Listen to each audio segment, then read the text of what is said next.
Hello everyone, and welcome to today's Monaco Streaming Film Festival discussion about using NFTs to finance movies. I'm your host, Gavin Bridge, and today I'm joined by Phil McKenzie, who's the Chief Operating Officer at Goldfinch and the co-founder of a new endeavor called FF3. Phil, hello and welcome. Can you give us an introduction to both, I guess, yourself and FF3? Yeah, sure. No, thank you for having me, Gavin. It's a real pleasure.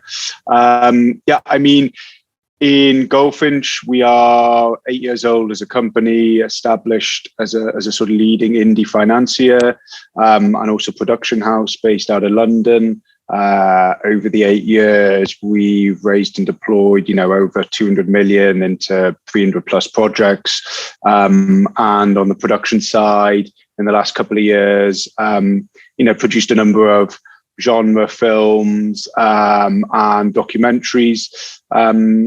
And additionally to that, we have a number of venture businesses that we're involved in where we put money in, supported ideas and people that ultimately kind of link with the rest of the business, with the production, the finance side, but also that can stand on their own 2 feet and, can go off in their own direction. And one of those people and businesses was First Flight and Nick Sadler, who's our partner in that, which we set up as an incubator for first and second time filmmakers. And in the last couple of years, we've run a short film fund that supports them and helped in a very sort of light touch management way, bring people through, place them place them in the right places in terms of, opportunities with their projects and their own individual careers. And then when we started looking at the NFT space, just over a year ago, like a lot of people were, we were thinking, well, how can we sort of, what's our way into the NFT space? And we thought, well, actually, what we already have in First Flight is a perfect fit for what's happening within the sort of Web3 community in terms of, taking a community of creators and then empowering them through the use of Web3 technology to, fund, produce, finance, and distribute their content. So we already had that community in First Flight, thousands of people that we engage with regularly through our events and through the short film fund, as I said. And we thought, well, how can we harness this, use Web3 and really do something exciting? And that's where we came to FF3, which was using a sort of crowdfunding model, but where people bring their crypto onto the platform, they exchange their crypto for tokens in the project that's being raised for. And those tokens give you access to reward tiers. Within those tiers, you get you get NFTs, you get content, you get access to events and Discord channels, etc. But all of that is wrapped up in the NFT. So the NFT holds all that utility, all that reward utility for you. That was the idea we came upon, and then we launched our first project, The Dead of Winter, which was a short film by a writer-director called Stephen Graves. We launched that at the end of January, successfully hit the minimum raise on that, and we're just planning our second raise in April, date TBC, on another short film, and then we'll move into a feature film. And then our goal is to widen it out so anybody can come onto the platform, publish their project, use the technology and use the platform as a service and raise money for their film, using the allocation of tokens and NFTs as rewards. So, it's a very interesting. NFTs in general are a very interesting space. It's growing, and we'll get into a little bit some of what you touched on the different types, because I think you have a very interesting model there that is going to be something that you see more frequently. So I'll get to that in a little bit. The first question I have for you is, why decentralized movie making? Like, what's gone wrong with the current process? It's something that you're getting pushback from all the different industries. It's not necessarily just film. It's that the green lighting, the power and the access and the opportunities remain for only a few. Whereas the whole decentralization and Web3 movement, as well as being tech driven, obviously, is about how can you put the power back into the hands of, into the community, into the creators themselves, where you're all assisting one another, and you're kind of leveling the playing field in terms of the access and opportunities that are out there. And all the creative industries are guilty of it, because in all of them you've got a handful of buyers and a handful of companies that are controlling the distribution and therefore the funding of the content that's getting made. Us with our Goldfinch hat on, that's not a bad thing because we have those relationships and we understand that world. But us with our kind of future looking, face on, how can we broaden the net and take on more creators and give that opportunity to more to create and to have their projects made? Because ultimately, as a content business, which is what we are, the more deals we can do, the more films we can get made, the better for us. So leveling the playing field, opening the access to as many as possible is exactly in keeping with our sort of ethos, and trying to support as many of those, especially younger emerging filmmakers. That first step is very, very difficult to find and to make, and particularly from a funding point of view, it's very difficult to find someone to back your idea. Secondly, finding equity for your film is very difficult as well as an indie filmmaker.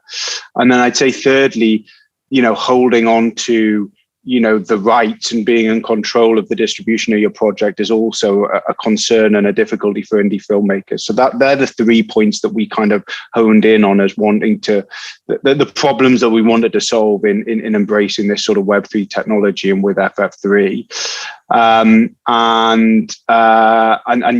We're kind of on the first step to doing that, but they're the kind of core things we hopefully can solve and as a starting point. It sounds very similar to we had a conversation for the Monaco Streaming Film Festival a few months ago with Latasha, who's an NFT music artist, and very similar of like you almost remove the traditional gatekeepers, right? Because the days are almost over, I think, culturally, where someone can say, I have my finger on the pulse, I'm the decision, I know everything, right? Like that, there are still gatekeepers like that, but the decentralization that Web3 and NFTs brings is just like, you can get any like niche out, any story that wants to be told can come through. You don't have to be the one to understand it. Yeah. And it's all, and that's the other side of it is, these stories, it could be a documentary, it could be a short film, it could be a feature, about potentially more subculture ideas or concepts, more kind of populist stuff or zeitgeisty stuff that, like the main distributors and funders might not have caught up with yet. But that's because they probably aren't aware of what's happening in certain social media channels or areas of society that are too fast moving and are too, to have emerged too recently for them to kind of keep up with. So it's how do we empower those people to start making content and fund it and then distribute it, because the distribution piece is definitely the important one. It always is, as a content creator. But it's creating, like you said, a whole kind of infrastructure, a whole new infrastructure that will, to begin with, it has to link in some way to the traditional one, but ultimately that probably stands, separate to it in the future. And that our view anyway is that anyone can plug into that and use what we're creating, and take it in whatever direction they want to use it with as well, for whatever content they're creating and whatever audience they have to connect with at the end of it. Do you think then something like FF3, could that extend to other entertainment formats outside of movies, like TV shows, podcasts, that sort of thing? Yeah, 100%. That's what we're thinking is let's prove it with film, again, which we're on the way to doing, and then let's broaden it out and add those other sectors in. Our idea at the moment is to put in music and podcasts next, particularly podcasts, which are, there's the hugely booming section of the market, but still, you don't hear too much around the kind of funding of it, or you hear quite a bit out of America in terms of, the optioning and the kind of size and scale of them. But in terms of if you're a new podcast creator or you're trying to get your podcast off the ground, where can you go in order to do that? I know it's still quite cheap to do, but actually, could we do that through the platform and give you the sort of service to do that through FF3? So music, podcast, TV, absolutely, because, how do you fund a pilot? It's a huge barrier to entry. Documentaries that you'd probably, put into that category as well. Stuff, like I said, that's more zeitgeisty, subculture, populist. And then the last one was video games first as well, which there has been a lot of pushback in the video games industry to NFTs. But my view anyway is that that's because a lot of kind of traditional or established games and publishers are trying to kind of back in NFTs into the economics of the games and making players charging players for stuff that kind of pre-existed. Whereas if you can create a game or content from the start that embraces this and makes the most of it, in terms of the tokenization and NFTs of it all, then you should be making something that's far more appealing and engaging for the audience and your player at the end of the day, if you're doing it correctly. So to answer your question, absolutely. Like at the end, we want to use FF3 as a service and a platform for any creator in the future to come on, use that technology and raise funds and produce and distribute their content through using our technology. That's great. The entertainment space has so many uses, and video games is to me such a great one. I feel a bit hard done by being in my late 30s and potentially having missed 20 years of earning capacity. Other people are going to be able to just like take advantage of, but it's the whole space that's upending the way that things are distributed. It's to me very just limitless, really, right? And I guess as well that I think a point to bring to you is about ownership too, right? That the way that NFTs work, it's a shift from the current model where you basically buy a license from Apple or whoever your electronic sell-through merchant is. NFT in the long run means you own the piece, like you used to, right? Like with a VHS or a DVD. Yeah. And that ownership is kind of twofold. It's ownership for the creator. It's saying this is my IP. I can verify it. It's on the blockchain. It's here and it's real. And then the flip of that is like you said, for patrons, investors, supporters, fans, players, you're able to say this is something that I have that is of value because it actually exists. It's tangible, it's on the blockchain, but also in the vast majority of cases, it's limited. It's a limited supply of that NFT, and by limiting the supply, you're immediately creating a market for it and a value for it. Yes, that may go up and down, that value, but you're giving them something of far more worth. And linked to that is the kind of use of tokens as well. And NFTs are a token, of course, but this whole idea that you can tokenize a project, so chop it up and allocate tokens to the fans, the audience, the patrons, in exchange for them coming in and contributing funds. And yes, that token could be an NFT, but that can say to that person, you have a 2% stake in this project, and that NFT or that token is your proof of that. And potentially you could go and trade that on a secondary marketplace that will go up and down in value, and you can have access to future revenues of that project potentially too, if the owner of the IP wanted to build that into the utility of the token. And that's something that we want we want to in time, we're probably 2 steps away from it, because it involves a bit of putting legal FCA framework around the platform to ensure that we're then classifying it as an investment legally. But that is something that we definitely want to do on FF3, is when people come on, they bring that crypto onto the platform, they exchange it for tokens in the project. If they have 10% of the tokens in the project, that they're able to get, say, 10% of the revenues in the future of the project.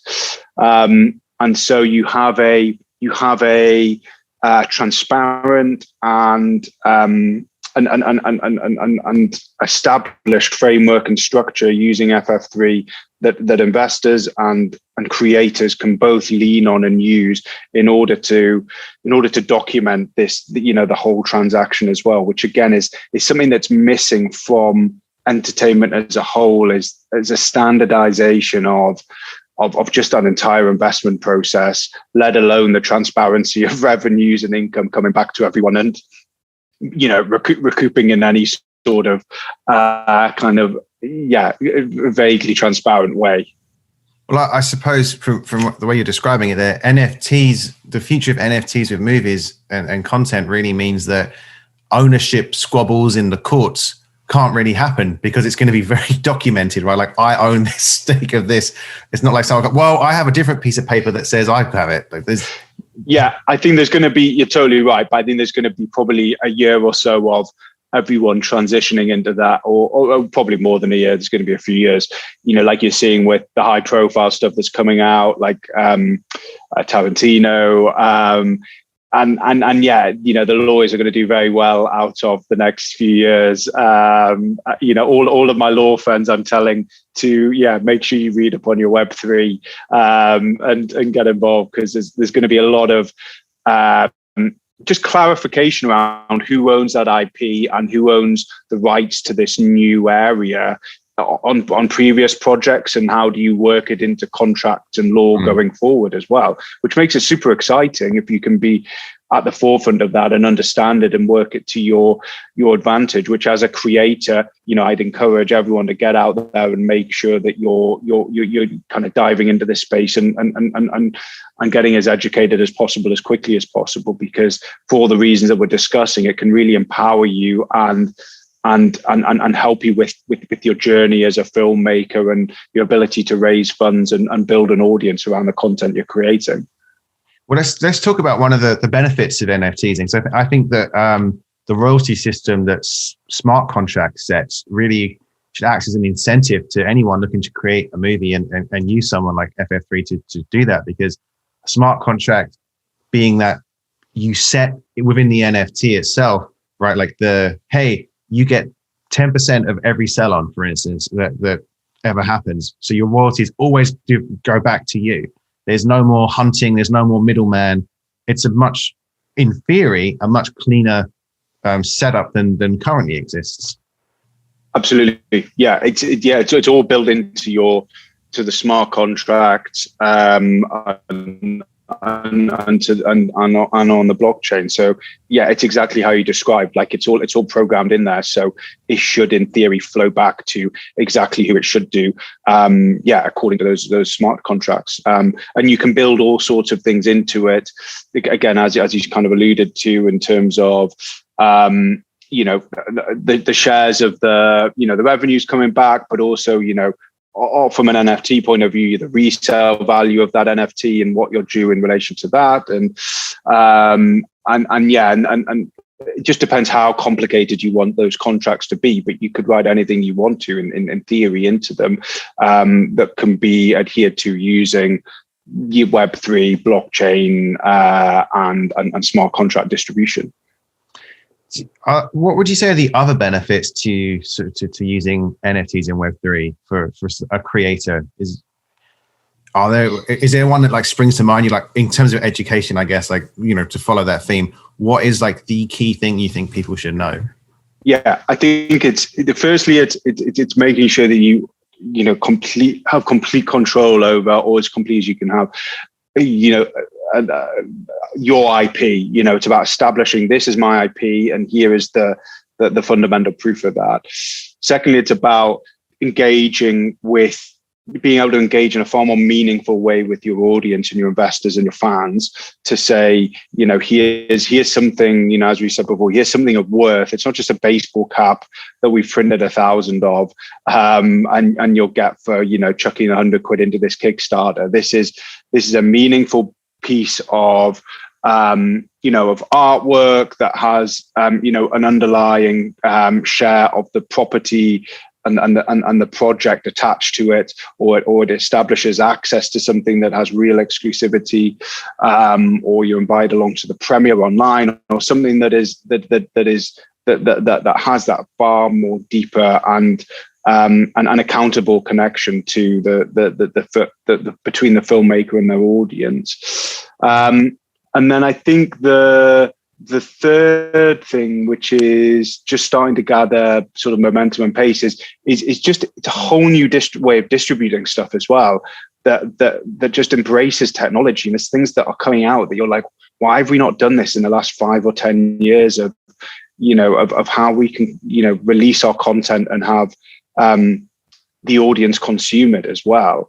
And a lot of that is to do with just using the NFTs as a ticket to get into stuff online, which, again, has never really been, existed in terms of, properly creating exclusive premiere experiences and platforms online.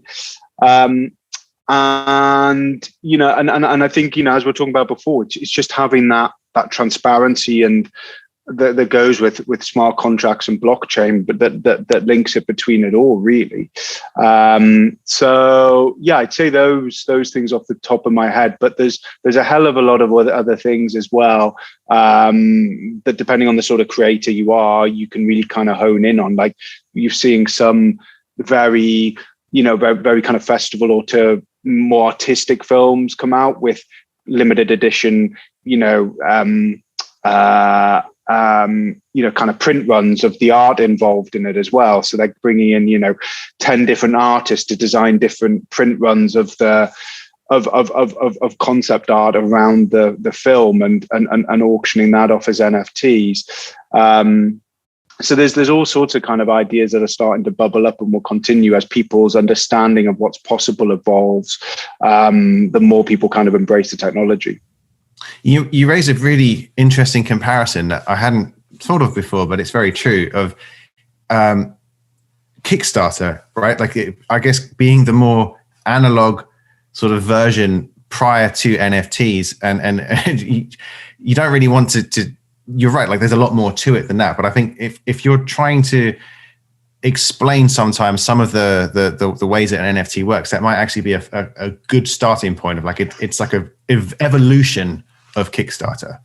Yeah, and we use it all the time. I mean, because it's the easiest way for people to pinpoint it. And yeah, we just say, it's Kickstarter, 3.0.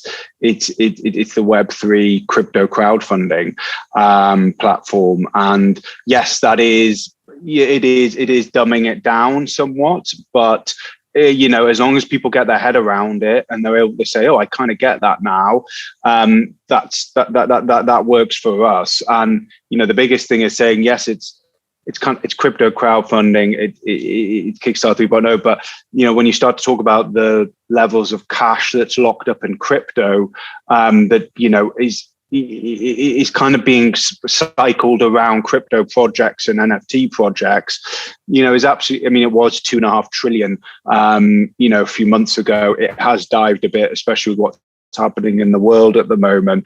But that will continue to go up. And that is, as I said, funds that are locked up in crypto the community is very, very supportive of other projects coming through, especially creator driven ones that they want to invest in, and they want to be seen to be supportive and benevolent and building this as a new Web3 community is the best way to describe it. So what we hope to do is give people access to that funds, and also bring in new funders that can take advantage of the technology that we're building in order to get all those things we discussed, like transparency and transparency and proper underlying value and shares of the rights involved in the projects. And as we said, creators to access all these fantastic things as well. So it's a comparison, but one we like to kind of quickly then elaborate on and use as a foot in the door only. Oh, I think that will help. It's because I found as well, when I was starting to learn about NFTs, the barrier at first, it looks like, especially because an NFT can be anything, it's really hard to sort of nail down. And it's like trying to nail jelly to the wall at first in your head. Like you're just like, where do I begin? How does this even happen? Like it's that if you can ease people into it, and I think that's a perfect analogy, that it's a much enhanced version. But on the topic, like you've mentioned tokens being available to give you maybe like a share of the future revenues. What other NFTs are people selling on FF3 to raise money for their projects? Yeah, well, we haven't had any others yet. We've only done the one project, but I mean, if you just have a look out there in terms of other film projects in the Web3 space that are raising. I'd like to say there's none going down our route, which is let's create the platform and let other people come in and use it. There's quite a few people out there, releasing limited edition numbers of NFTs minting a limited edition number in order to fund the project and selling each one for 1,000 or trying to get 1,000 for each one and then using those funds to make the film. Those NFTs are normally, enhanced versions of the poster. A lot of the smarter filmmakers out there are a bit like the one I referenced earlier, that they're partnering up with great artists out there as well. So they're doing, kind of series of exclusive, prints and NFTs in collaboration with artists. We've got, what other ones are out there? Ones we've done are, there's a film title badge, so like a little pin badge that you can get. So we kind of thought, if you're, as we're seeing a rise of people's, kind of being in the metaverse, and wouldn't it be great if the more films they support, the more badges they can kind of put on themselves or add to their profile as they go. I mentioned the sort of artwork one we had. We're also doing a scene stamp, which is 3 or 4 of the most important scenes in the film. The sort of 5-second, shot of them, and then all added to like a cube that rotates. So as it rotates, it then, flashes up with the scene. And then there's, what else is there? But most of it revolves around short video clips or kind of static artwork at the moment. We did one of the film score that gives people a share of future film, the score revenues when it's published. And we did one of the script, a signed version of the script by the writer, Stephen. But we're well aware that that's just stuff we thought of very quickly when we were getting the Dead of Winter up. And as I said before, as people's start to understand what is possible with the tech, they'll the sky will be the limit. There'll be some amazing applications of it. And I think the other thing to mention as well is gas fees have been quite inhibitive in terms of what you can do, because there's a lot of talk about, could you make an NFT of a film? Well, you could, but the gas fees to do that are going to be absolutely enormous. So once we, there's a lot of stuff coming out that solves the problem around gas fees depending on what network you're minting on and sitting on. I'm sure that you'll start to see more and more that happen as well, where the content itself is the NFT too. That you mentioned a couple of things there, which I find interesting. Gas fees is the fee that you have to pay, right, to create an NFT is something that all I ever see at the moment is it's just going, well, like everything else in the world, just keep going up and up and up.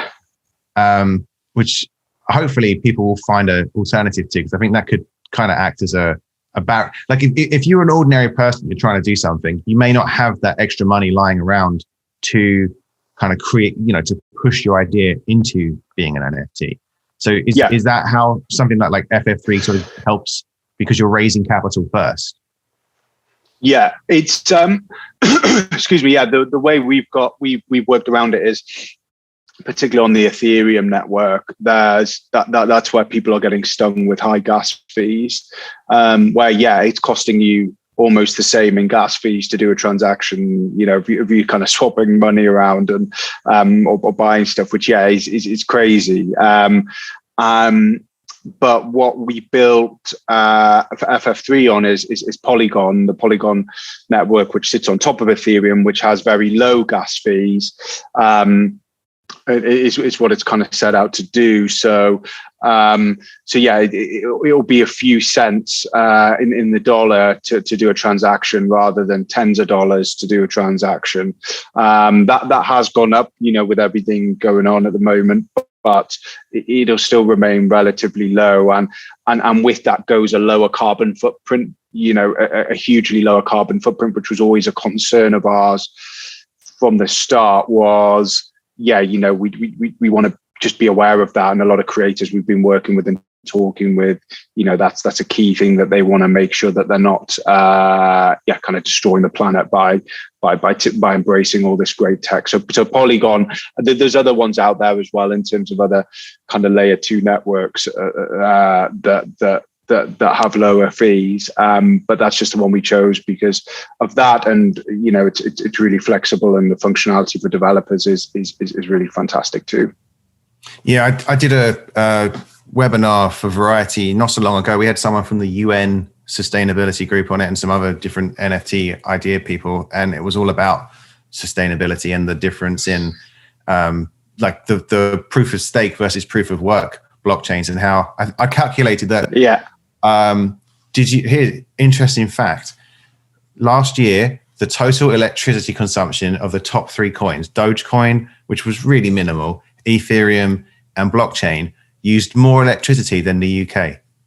What? Yeah, I can believe it though, because there were huge gas fees last year, and there was so much activity happening purely in those coins as well. I think last year, so much went through that, but people started to understand towards the end of the year there was a world outside of that, and they maybe got involved in crypto because they'd heard about these big gains in Bitcoin and Ethereum, but then they sort of started to explore other things. I sort of feel like that this year is the real where that mass that came in will start to explore all these other interesting areas of Web3 and all these other altcoins and different networks and projects that are happening, which is really exciting. But yeah, it's a concern. But then you've got some of the smartest, most innovatively driven people in the world focused in this area, 24/7 almost. So they everyone in Web3 knows that's a problem, and therefore there's going to be a whole lot of solutions that come out. And I don't think, my personal opinion, that this is something we'll really be talking about in by the end of the year. It'll have just been a distant memory of, oh, remember how weird it was that was a thing a year ago. Why didn't we kind of think about that at the start? So yeah, it's certainly an issue, but not one I think that's gonna last much longer. Yeah, I know, especially Ethereum's moving to Ethereum 2, right, which is more of a, it's only going to be blockchain. And I think at some point everyone, all right, they might have to change their name because it's based on the process, but blockchain is going to be like an outlier. And I think you'll get more social pressure to move. So yeah, like you're right, by the end of the year, I think everything will be much more environmental. So I have a question on how someone could use FF3. If you're a normal person and you've I don't know, wasn't that how Matt Damon and Ben Affleck wrote their first script? It was just in their house, and then it managed to get found.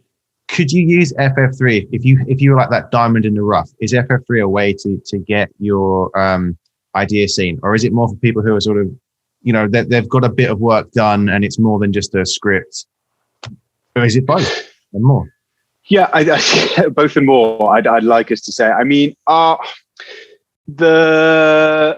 we want, what it will be is there'll be a hand-selected, curated set of projects that the FF3 that we're taking, and are fantastic, projects with great cast or huge directors involved, and we'll use those, put them on the platform, raise for them, and give people an opportunity to get involved in maybe projects that they wouldn't have access to before.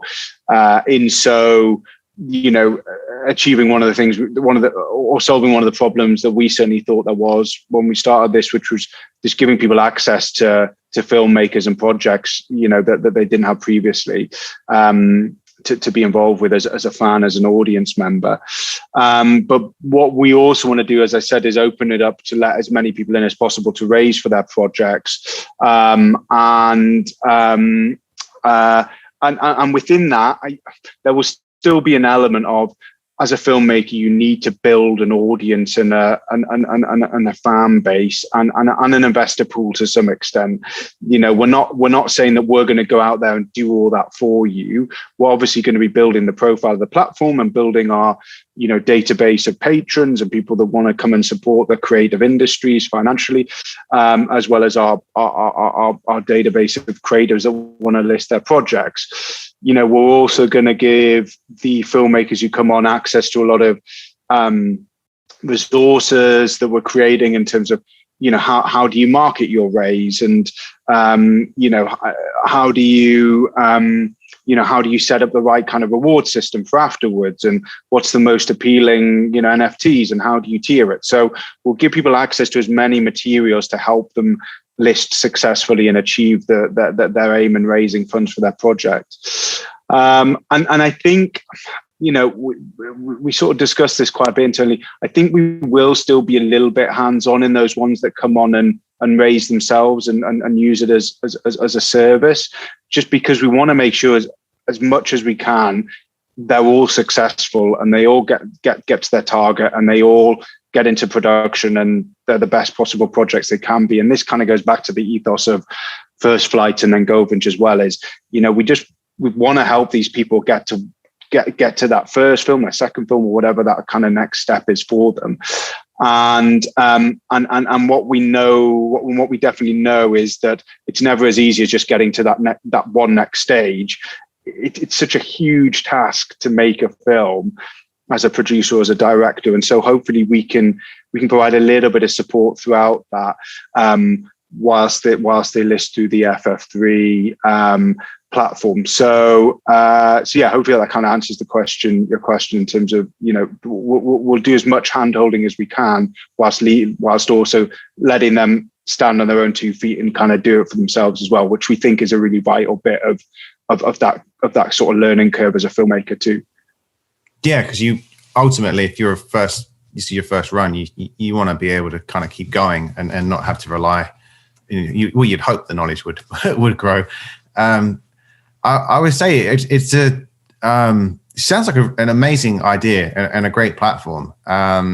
It's really, I know we're still in the growing stages. I'd say we're probably in, I don't know, maybe the third part of the evolution of NFTs at this point in Web3, but it's a really cool idea, and it's nice to see someone sort of embracing the concept of what Web3 can offer people outside of the traditional means of going and probably getting turned down if you had an original idea, to be perfectly honest, right? Like that tended to be the movie making process for a very long time.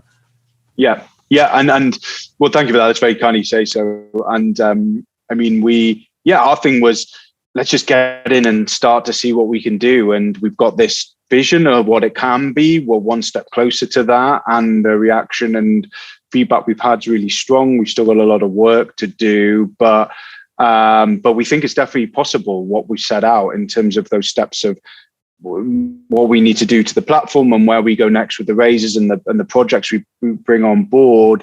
But yeah, it's, like everything we do again in First Flights and outside in Goldfinch is, let's just start it. Let's just get our hands dirty and start doing, if we've got a business idea, let's just get it off the ground and start seeing what the reaction is. If it's a project, let's get it out and start kind of trying to get traction with it. You can kind of sit and talk about stuff too long and sort of talk yourself out of it. And actually, after the first raise on Dead of Winter, Nick, our partner in First Flights, we sat down afterwards and he said, if we'd known all those things, I don't think we wouldn't have gone for the first launch. It's like, that's kind of being a business owner and entrepreneur. You just sort of jump into it and embrace it.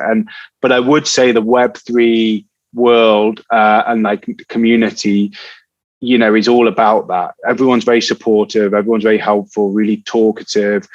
So anyone kind of out there who's thinking, how do I, what do I do to get involved? And just, this was me, a year ago, just start signing up to things, get onto Twitter, get on Discord, get on Telegram, just start jumping into discussions and adding people and linking conversations together and asking questions, because again, everyone is very, very supportive and welcoming, and willing to share their experiences and point you in the right direction.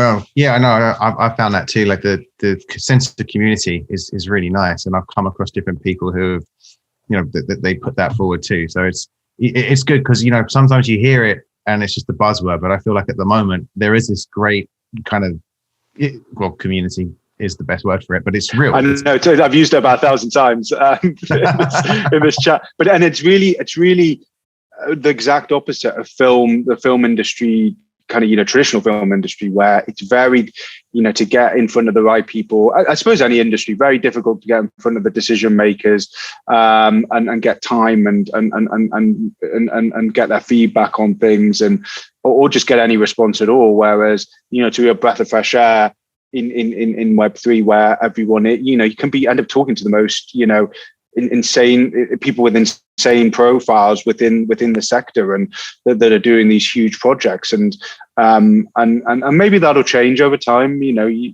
don't know, but I think whilst we are where we are currently, I know I'd heavily encourage people to jump in and embrace it and have some real fun with it as well, because there's a lot of really exciting projects going on from a commercial angle, but also from a creative angle, and just seeing some brilliant stuff being done with the technology and starting to get your head around what's possible, and the questions that it asks about kind of deeper things as well, about economically, commercially, society. There's some really interesting things getting done on the DAO side too, about how we structure investments and participation in things as consumers and investors. There's a whole lot of really brilliant things kind of being kicked around in the space. Well, I mean, we're almost at the end of the time, Phil, but I want to say thank you very much for coming and talking to us. But also, before we go, someone wants to find FF3. How do you find it? I would. You can go to First Flight's website, which is which I should know off the top of my head. first-flights.com, or you can join us on Twitter, First Flights Pro, and we'll come and join us in the Discord, which we're launching on Wednesday. But go to one of those and it all links between the others. Website or Twitter are the two best places, I'd say.